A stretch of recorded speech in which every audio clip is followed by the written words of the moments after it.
All right, let's start with the NBA. So everyone saw what happened with the All-Star game. You've probably read about it. You've listened to podcasts about it. You've heard it on TV over the last number of days. Everyone's trying to figure out how this can get better.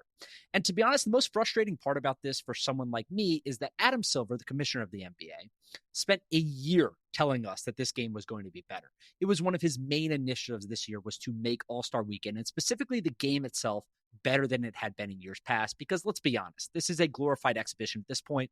No one plays defense. They score hundreds of points, and it's pretty much a disaster for real fans that want to see real basketball between the best players in the world. Adam Silver made a bunch of different changes, including some of the things the players mentioned. One thing specific that was mentioned was that they wanted a shorter opening ceremony for introductions so they could get more into the flow of the game like they see on a typical game day. Adam Silver said, okay, no problem. He made it shorter, and he did a number of other things too that they wanted. And Adam Silver thought it was going to be better. He literally said right before the game that he thought we were going to get a better game, and he showed it through his actions. He brought executives from Warner Brothers, from ESPN, from Amazon and Apple to the game and hosted them throughout the weekend as he looks to tie the bow on a new media rights deal that could potentially be worth over $5 billion annually. But what do you know? Somehow this game was worse than it has ever been before. I mean, the Eastern All-Star team scored 211 points. Nearly 400 points were scored between the two teams themselves. There were virtually no free throws shot because there were no fouls. And it was just an absolute disaster from a defensive perspective. So much so that I want to read you guys exactly what Adam Silver said after the game. He went to go hand the trophy to the Eastern Conference All-Stars, and he said, Eastern Conference All-Stars, you guys scored more points than anyone else. Well, congratulations. Literally, that's what he said. So he was not happy about the outcome of this. And in the days that have followed, everyone seems to have an opinion about how we can fix the All-Star game. You guys have probably heard solutions that revolve around maybe giving the winning team home court advantage in the NBA Finals, or maybe we should incentivize the players, not through home court advantage, but through monetary pay and increase in salary. And that could come in the form of maybe $500,000 for the winning team, like they do for the in-season tournament. But to me, this deterioration that we've seen through the All-Star game over the years speaks more about the direction and the divide of the NBA between their off-the-court success and the on-court product. And I'll explain what I mean. Adam Silver, when you really think about it, is the only commissioner in sports that is universally loved by pretty much everyone. We're talking about the media likes him, fans like him, players like him, owners like him. Hell, I like him. He's a great guy. He's a really nice guy. And he seems to always do everything that's in the best interest of everyone. But when you really think about a commissioner, that's not normal. And it's not normal. If you think about Roger Goodell, Rob Manfred, Gary Bettman, these commissioners across, I don't care if we want to talk about the NFL, MLB, NHL, whatever. The commissioner is generally not liked by everyone because everyone knows at the end of the day that they work for the owners.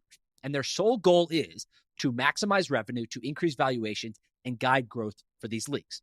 And most of the time, that's at odds with what some of the players want and what some of the fans want, and certainly with how the media interacts with that individual and how they're criticized.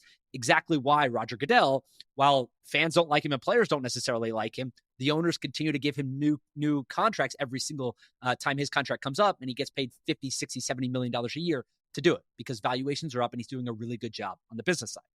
But Adam Silver straddles that line and he plays both sides. He wants to be loved by the fans, he wants to be loved by the players, and he wants to do a good job for the owners.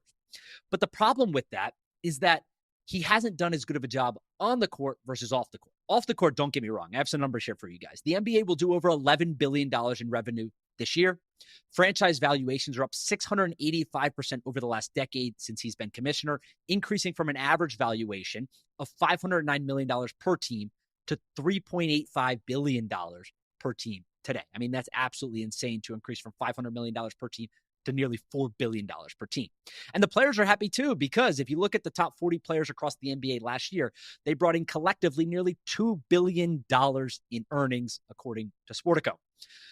But on the court, it's a completely different story for fans and people that want to watch competitive basketball. I mean, the game has drastically changed over the last decade. If you look at point totals, NBA teams are scoring an average of 115.6 points per game today compared to 101 points per game in 2013, over the last decade since Adam Silver has been commissioner. They have also had to implement new rules with minimum amount of games required to stop people from sitting out games when fans come to see them in big games. And they even had to bribe players, again, with money, prize incentives to get them to take the new in-season tournament seriously. And I'm not the only one who's talking about this. I'm sure you guys have seen media personalities like Colin Cowherd and Nick Wright this week saying that they're scared for the future of the NBA. And the numbers themselves back this up. While virtually every other major league across the United States today has seen their viewership increase over the last few years since Nielsen added out-of-home viewership to their totals on the national side in 2020, the NBA is down 1.3% last year, and they're down about 50% from the peak Michael Jordan years. In 1995-96, during Michael Jordan's tenure with the Bulls, the NBA was averaging 3 million viewers per NBA regular season game. Last year, they averaged 1.9 million, down 47% over the last 2 decades, we'll call it. Now, that was the peak. So again, maybe it's not fair to criticize that. But when you see the NFL setting viewership highs every single weekend, college football, for instance, was the most watched college football season last year than we had ever seen in history before. And if you look at the most watched TV broadcasts annually, this is a big thing every year because the NFL has come to dominate this. The NBA actually had 17 of the top 100 most watched US TV broadcasts in 2017. Last year, they had 0. And I think it should also concern people that 2 of the NBA's most financially savvy owners, Mark Cuban with the Dallas Mavericks and Chamath with the Golden State Warriors, recently sold their equity stakes. And they should especially be concerned because Mark Cuban specifically cited the new media rights deal. That's going to be a little bit shorter, but he also said that he's more concerned about the next one. He said on the All the Smoke podcast, he said, this next media rights deal will be good, but I'm more worried about the one after that. Now, the reason I bring this up is not to alarm you, but I want to talk about it because Adam Silver is finalizing a contract extension to remain as commissioner of the NBA through 2030. Now, don't get me wrong. This is the right move. The NBA should absolutely keep him as commissioner. They're close to finalizing a new media rights deal with several rumored favorites like ESPN, Warner Brothers, and Amazon. They're potentially going to double that media rights fee up to $5 billion a year, which is a little bit shorter than many people thought they might get it, maybe $7 billion a year. But $5 billion and doubling the media rights is still a really good outcome. And then if you think beyond that, once the media rights are closed up and tied up, they're going to focus on expansion. They're probably going to add a new franchise in Las Vegas, and they'll add another franchise after that somewhere else too. Adam Silver is going to be an integral part of that, and keeping continuity at the leadership level is a really important piece too. So no, I'm not saying that the NBA should have gotten rid of him. I'm not saying they should hire someone else. But I do think that we're seeing this growing divide between the business where everything's up and to the right, valuations are up, ticket sales are up, everyone's happy, and so forth, with the actual on-court product. And I think that's bleeding over to fan frustration. And another reason for this is because it's almost self-inflicted. Younger players entering the NBA today have been engrossed in what we'll call ring culture, right? Understanding that nothing outside of championships matters to your legacy at the end of the day. Regular seasons don't matter. Necessarily MVPs don't always matter. That's really the only thing that you could argue does matter during the regular season. But putting up stats during the regular season and winning and getting first seeds or second seeds doesn't really matter. You're going to be judged at the end of the day on how many championships you win. And that's the culture that media has brought upon itself. So I think that's one problem. But then the other problem, which seems almost like not really a problem, really, is the idea that players are more skilled today than they ever have been before. And Adam Silver talked about this a little bit during the All-Star break. And I want to read you guys a quote here. He said, players born outside the United States, it's clear that the development is very different from many of those programs. There is more of a focus on practice, less of a focus on games, which seems to be the opposite of many of the youth programs in the United States.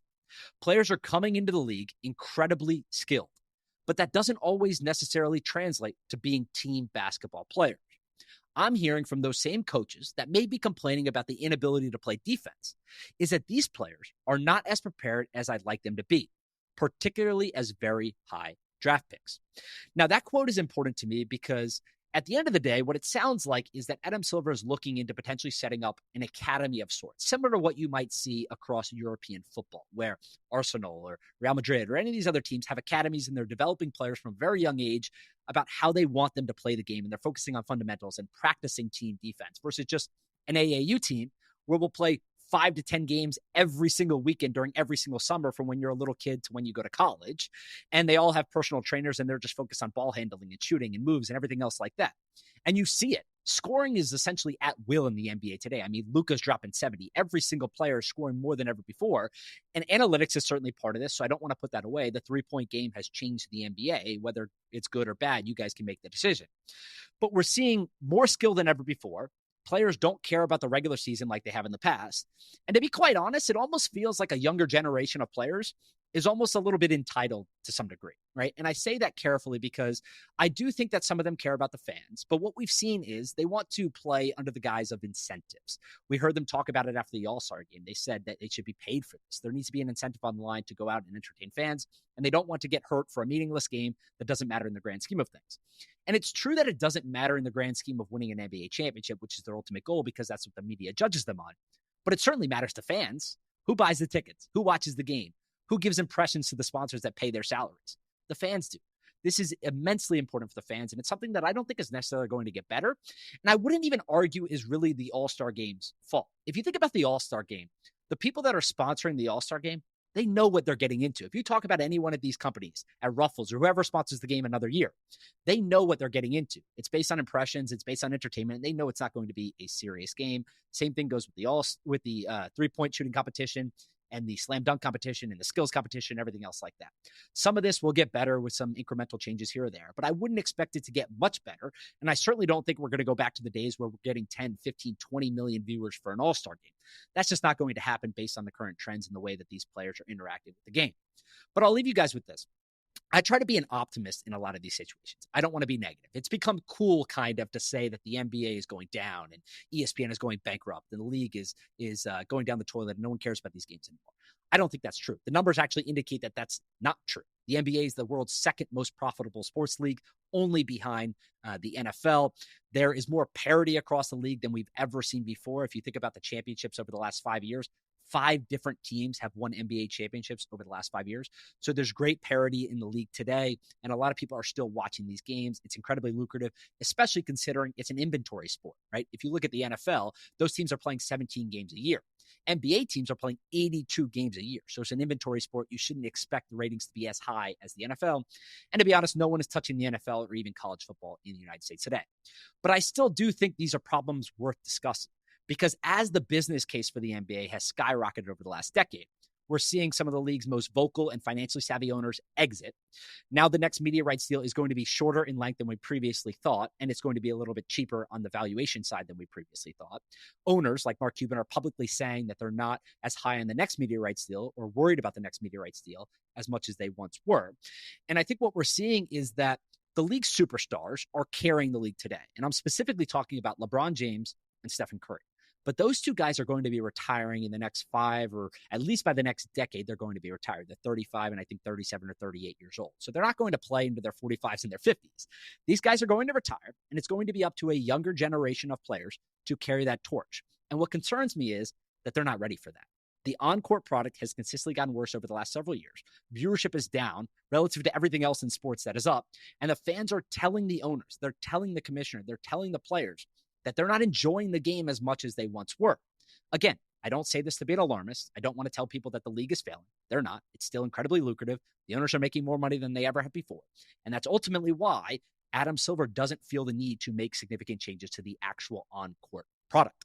That will change over time, though, because consumers are going to vote with their wallets. They're going to continue to spend more of their time watching other leagues like the NFL, who we have seen has taken over from a viewership perspective. All of the broadcasts within the top 100 US TV broadcasts, on a sports side at least, are now NFL or college football games. So that has already changed, and we're going to see that change even more. And this is something that the NBA should be paying more attention to, because ultimately it's the consumers that run everything. All you have to do is follow the money. Media rights, sponsorships, viewership, everything else in between is what really matters. And if the on-court product continues to get worse, eventually it's going to impact the off-court business decisions that the NBA has seen over the last few years, and quite frankly, the success that they've seen.